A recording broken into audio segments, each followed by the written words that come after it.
Il comitato antidiscarica gliel'aveva chiesto ripetutamente e Maurizio Conte questa volta è andato a vedere di persona lo stato della discarica di Via Prati a Spinea. Chiuso da 10 anni, il sito ha provocato lo smottamento in un paio di punti del canale Cime, che scorre appena a fianco e divide i comuni di Spinea e Mira. L'azienda che lo gestisce è disposta a metterlo in sicurezza, ma chiede anche di poter tornare a conferire i rifiuti, cosa sulla quale non solo i comitati ma anche gli amministratori locali sono assolutamente contrari. L'assessore regionale all'ambiente rassicura, prima di prendere una decisione si attenderanno accertamenti ulteriori.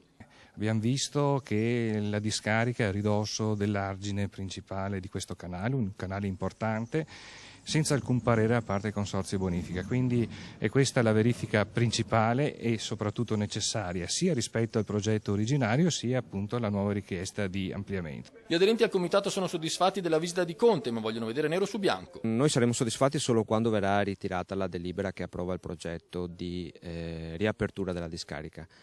Però siamo abbastanza soddisfatti perché per la prima volta l'assessore regionale vede il sito dove ha approvato il progetto e quindi vede quali sono i rischi dovuti alla riapertura di questa discarica. La soluzione più gettonata dal comitato e dagli amministratori locali è la cosiddetta opzione zero, quella che prevede di non ampliare la discarica e di trarne un utile producendo energia elettrica. In particolare si potrebbe costruire un impianto fotovoltaico su questa discarica, permettendo di recuperare delle risorse per smaltire il percolato che comunque viene prodotto.